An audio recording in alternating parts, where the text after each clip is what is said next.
안녕하세요. 12년째 오직 중소기업 대표님 그리고 개인 자산가 분들의 승계와 절세에 도움되어 드리고 있는 김영배 소장입니다. 여러분과 제가 매년 3억, 5억, 10억씩 소득이 있는데 누군가 경험이 많은 사람이 여러분과 저에게 기절초풍할 정도의 세금을 아낄 수 있는 비법을 적어놓은 두루마리를 살짝 건네준다면 상상만 해도 아마 신나는 일일 겁니다. 오늘 소개할 영상이 그 두루마리 같을 겁니다. 저와 저희 세무사가 10년, 20년간 쌓아온 노하우를 조심스럽게 건네주고 갈 거니까 잘 들어보십시오. 자, 시작해 보겠습니다. 우리의 상속세 및 증여세법 제26조인 상속세율과 56조 증여세율은 과세 표준 30억 초과 시 무려 50%의 세금을 내야만 합니다. 안타깝게도 수도권과 지방 대도시의 그 수많은 건물과 공장 등의 부동산 가격은 우리들 대부분이 아시는 대로 수십억에서 많게는 수백억을 호가하고 있습니다. 그로 인해서 대도시의 상당 부분 건물을 갖고 계신 분들은 과표가 법인이 아닌 이상 대부분 다 50%를 넘고 있습니다. 그 부동산을 보유하면 보유세, 팔면 양도소득세, 증여하면 증여세, 상속하면 상속세, 손자녀에게 주면 무려 30에서 40% 할증까지. 여기에 폭탄급 이슈가 제가 만나는 대표님들이 대부분 다 가지고 계시는데 바로 비상장 회사를 경영하시는 대표님들의 주식가치입니다. 2013년 이후 중소기업 대표님들과의 미팅을 하고 있는데 그 세금 폭탄은 바로 우리 대표님 회사의 주식가치가 창업 당시 액면가의 10배, 50배, 100배, 심지어 1000배까지 늘어난 업체들이 있습니다. 심지어 얼마 전 미팅을 한 외광업체 대표님의 지분은 80%이신데 30년 전에 1억 원짜리 회사로 시작했던 것이 지금은 1000억짜리 회사로 성장했습니다. 무려 1000배 성장한 거죠. 1000배요. 그 대표님 회사 가치가 1000억만 있진 않겠죠? 강남에 45억짜리 아파트도 있습니다. 퇴직금도 30억이 넘고요. 현금성 자산도 20, 30억 있습니다. 지분이 80%이니 800억에 기타 자산 7, 80억, 총 얼추 계산해보면 900억 가까이 됩니다. 대표님의 가장 큰 고민은 뭘까요? 짐작하시겠지만 틀렸습니다. 세금이 아닙니다. 그 대표님의 가장 큰 고민은 상속인들입니다. 상속인이 겨우 딱 2분만 계시는데 즉 세금을 낼 사람이 2명뿐이라는 겁니다. 이미 70세인 배우자, 그 배우자분도 실은 재산이 만만치 않습니다. 그리고 외동딸, 결혼하지 않은 외동딸. 영상 보시는 분들도 살짝 답답함을 느끼셨을 텐데 이 두 분이 수백억에 달하는 세금을 부담하셔야 되는 게 이 회사를 경영하시는 저하고 미팅했던 그 대표님의 가장 큰 고민입니다. 오죽하시겠습니까? 답이 없으니까 우리나라 세율에서는. 좀 더 일찍 10년, 20년 전에 계획을 세우셨다면 상당수 세금을 세이브할 수 있었을 텐데 말이죠. 더 늦기 전에 계획을 세우고 과감히 행동하신다면 50%, 60%가 아닌 30%, 20%, 10%까지 확 낮출 수도 있을 겁니다. 저희가 하는 일이 그 일이니까요. 12년간 상담을 통해서 얻은 진실 가운데 한 가지는 재산이 1억이든 10억이든 100억이든 1000억이든 아무도 다른 사람보다 세금을 더 내고 싶어 하지 않는다는 겁니다. 이게 진리죠. 누구도 다른 사람보다 세금을 더 내고 싶어 하지 않습니다. 자, 이제 사례로 들어가 보겠습니다. 얼마 전 2024년 최근이죠. 10월에 미팅했던 시흥시의 대표님 사례입니다. 본인이 71세, 배우자가 70세, 아들과 딸 30대 초중반의 아들, 딸 두 자녀가 있습니다. 두 자녀 모두 본인의 일을 하는 전문직입니다. 대표님 이슈는 3가지였는데 첫 번째가 승계 계획을 접으셨습니다. 사업을 아드님께서 승계받지 않기로 결정이 됐고, 그래서 법인 소유의 부동산만 넘겨주기로 했습니다. 사업을 넘겨주는 게 아니라 부동산만 넘겨주기로 한 거죠. 즉, 부동산을 자녀에게 넘겨주면 연속적인 소득이 발생하기 때문에 그 소득을 주려고 하신 거죠. 그리고 감정가 120억의 부동산을 기준시가로 낮춰서 두 자녀에게, 엄밀하게 말하면 두 자녀의 법인으로 승계하길 원하셨습니다. 물론 저희의 그 컨설팅을 통해서 그렇게 결정하셨지만요. 세 번째, 법적으로 문제없게 해달라. 그리고 가급적 세금은 최소화하자. 요거였습니다. 자, 먼저 회사의 상태를 보겠습니다.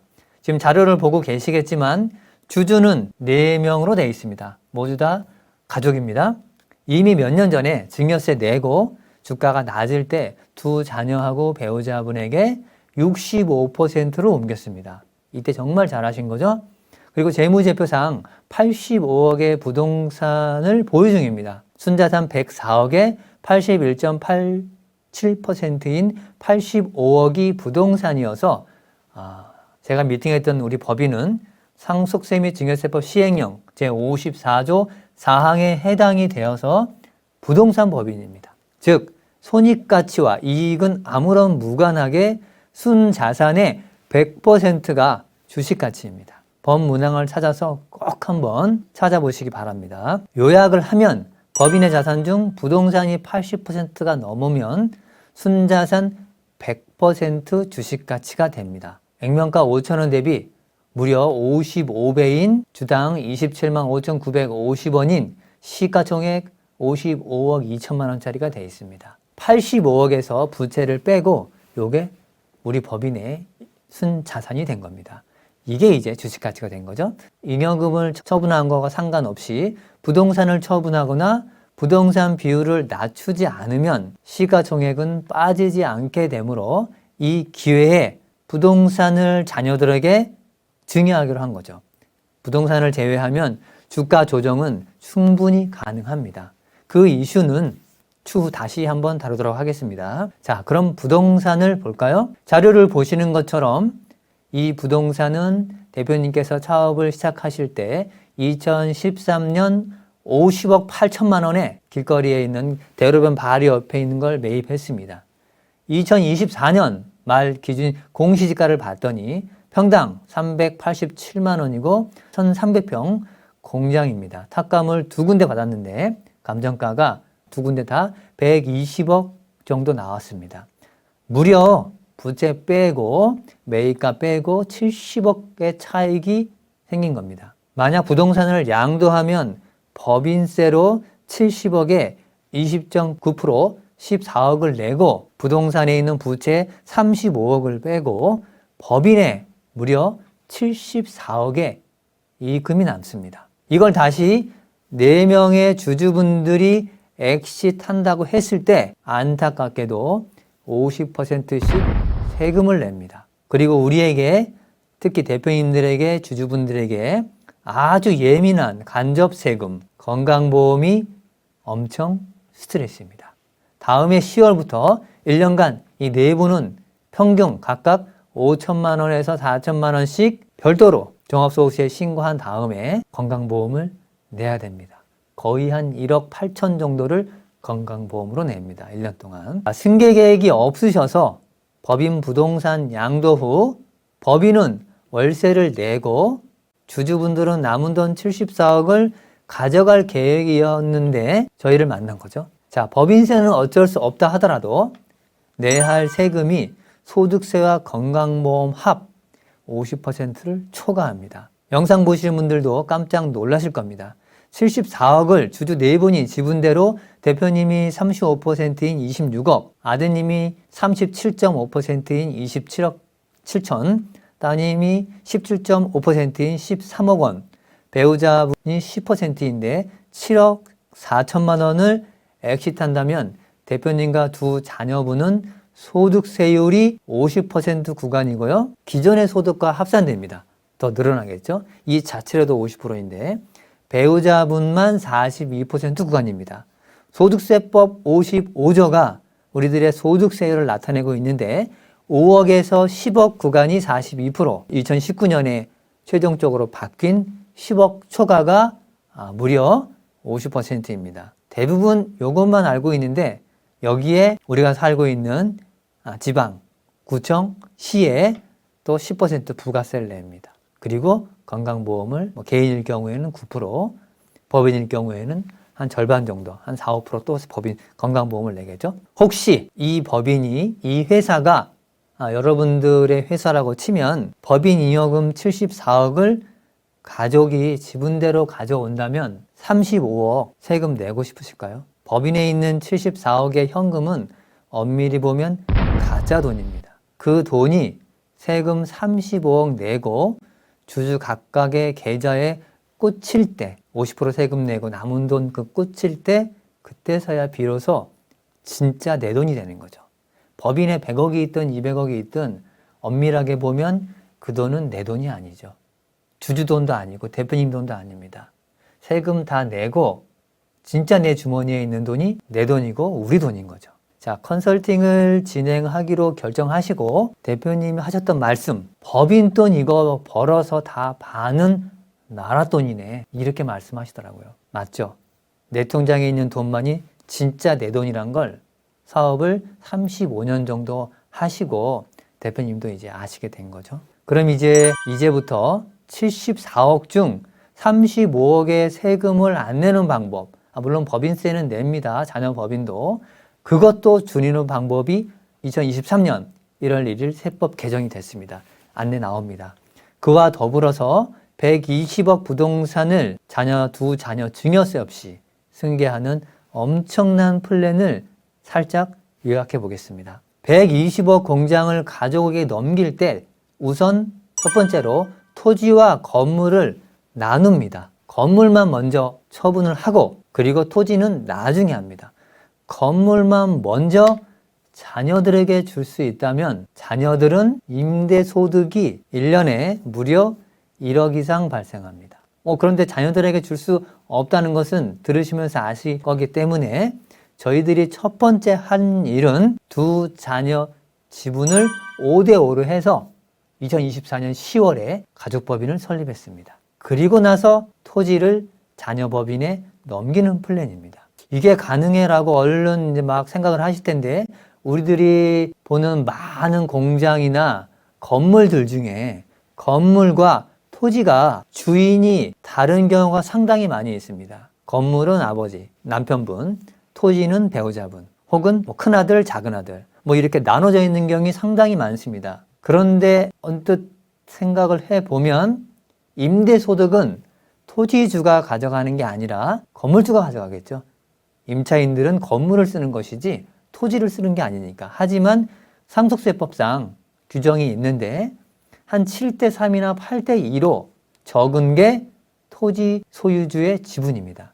그래서 만약에 1억이 생기면 8천만 원이나 7천만 원은 건물 소유주가 가져가고 나머지는 지대로서 토지 소유주가 받습니다.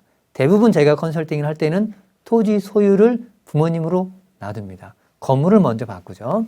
자녀법인이나 자녀에게. 자, 상속세 및 증여세법 여기서부터 중요합니다. 45조의 5와 상속세 및 증여세법 시행령 34조의 5항을 적용해서 가족법인의 모 법인의 주식을 1%만 증여합니다. 증여받은 법인은 1%에 대한 법인세만 내면 되고요. 올해 25년부터 특정 법인 차등 배당을 2억씩 하기로 합니다. 개인주주, 즉 자녀에게 매년 차등 배당을 할 수 없는 것은 아니지만 2020년 1월 1일부로 소득세와 증여세 두 가지 모두 과세로 바뀌고 소득세를 뺀 나머지 금액이 증여의제로 인해서 증여의제 부분만큼 매년 합산으로 인해서 해를 거듭하면 할수록 증여세율이 증가해서 최대 세금이 50%까지 상승합니다. 한마디로 자녀들에게 차등 배당하는 건 이제 헛일이 된 겁니다. 최근엔 거의 못한다고 봐야죠. 못하는 게 아니라 이제 안 합니다. 안 하는 거죠. 그래서 개인이 아닌 가족법인, 즉 자녀가 100%인 법인을 활용하는 겁니다. 이 자녀법인 활용하는 것은 워낙 많은 영상이 있기 때문에 타 영상을 한번 보시면 여기선 다 다룰 수 없기 때문에 한번 꼭 보시길 바랍니다. 가족법인과 관련해서 법인세법 제18조의 2 정말 중요한 내용인데 내국법인 수익배당금 입금불산입 제도의 합리화 이것이 2023년 1월 1일자로 상상을 초월할 정도로 개혁이 있었습니다. 위 상증세법 45조의 5 같은 법 시행령 즉 상속증여세법 시행령 34조의 2 그리고 2 법인세법 18조의 2만 영상을 보시는 분들이 완벽하게 이해를 하신다면 10억, 20억, 심지어 100억대까지 법인에 있는 가짜돈 혹은 부동산에 있는 가짜 잉여금을 진짜 내 돈으로 만들 수 있습니다. 이 정보는 단 10여 분의 정보지만 어떻게 보면 10억 이상의 가치가 있는 정보입니다.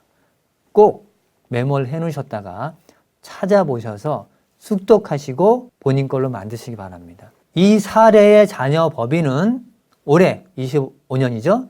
올해 가을부터 이제 모 법인 배당 소득으로부터 법인세 납부 후 남은 금액 1억 7천으로 감정가 10억이 안 되는 그 모 회사의 건물, 즉 공장만 낮은 가에 저희가 공시가로 하기로 했는데 공시가가 5억이 안 됩니다.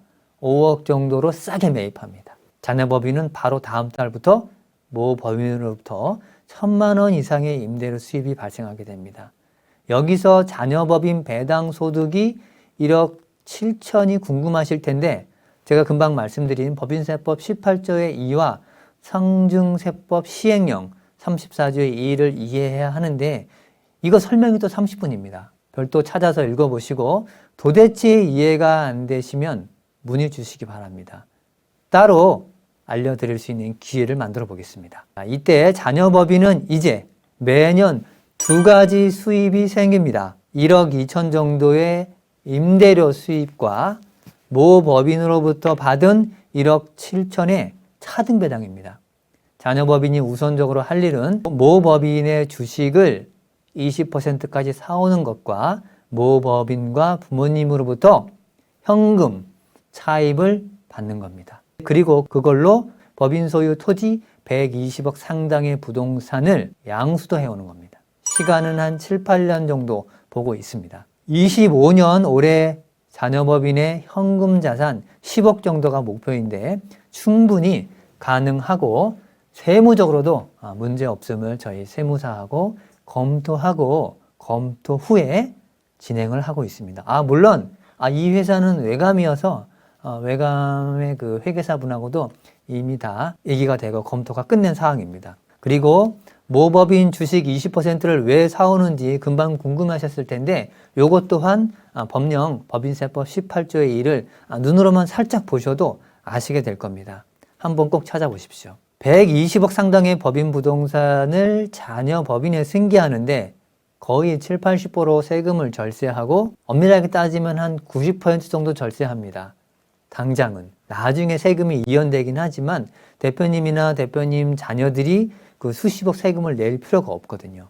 초기 필요 자금 또한 자녀들 자금이 아닌 모 법인과 부모의 현금 요걸로 가능하고 이게 가능해라고들 많은 분들이 여쭤보시는데 위에서 안내드린 제가 3번 말씀드렸어요. 요 6가지를 찬찬히 살펴보신다면 충분히 이해가 가실 거라 봅니다. 저는 영상을 보시는 자산가분들께 이 맛있는 메뉴로 이 절세 식탁을 그냥 풍성하게 해드릴 수는 있지만 드시는 거는 직접 드셔야 됩니다. 혹시나 맛있게 먹는 방법이 궁금하신 분들은 연락처를 남겨주시면 저와 저희 세무사가 수년간 공부를 해서 엄청난 자료를 모아놓은 특히 이 자료 포함해서 이 자료를 선착순 10분께만 무상으로 진짜 10분께 무상으로 제가 보내드리겠습니다.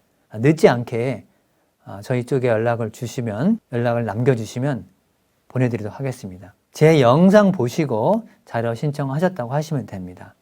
참고로 저와 같은 그 컨설팅을 하시는 분들이 종종은 연락을 오고 자료를 요청하시는데 제가 분들은 제가 커트하겠습니다. 자, 그리고 이제 거의 끝 마무리인데 최종 서머리를 좀 해보도록 하겠습니다. 사업은 물려줄 수 없는 분들이 상당히 많이 있습니다. 그러나 그 사업 안에 초기 매입할 때보다 작게는 5배, 많게는 수십 배 커져 있는 영원할 그 부동산은 자녀나 자녀 법인에 물려주고 싶다는 부모님들이 계십니다. 자녀 개인들의 자금이 아닌 대표님 법인의 자금이나 부모님 개인의 자금으로 자녀 법인의 법인세, 그다음에 건물 양도대금, 토지 양도대금, 자녀 법인의 취득세까지 대체가 가능하다면, 그리고 가장 중요한 세법으로 문제가 없다면 고민이 있는 많은 분들은 아마 해법이 생기실 거라고 봅니다.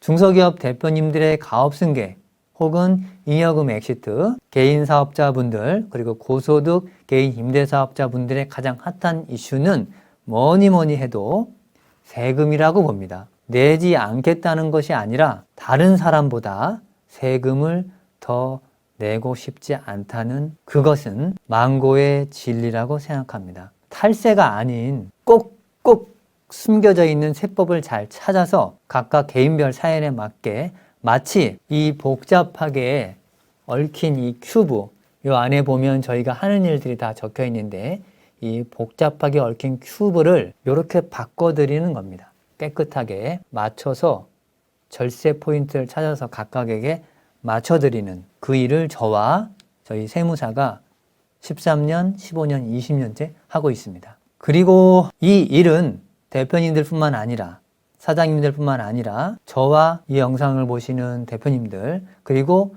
우리 사회를 위한 일이라고 봅니다. 절세에서 그 돈을 해외로 내보내는 것이 아니라 좀 더 좋은 일에 쓸 수도 있고 계속 재투자할 수 있기 때문에 우리 사회에도 큰 좋은 일이라고 봅니다. 약간이라도 도움이 되셨다면 좋아요, 구독, 댓글 그리고 공유는 힘이 아주 많이 됩니다. 다음번에 더 좋은 영상으로 찾아뵙겠습니다. 감사합니다.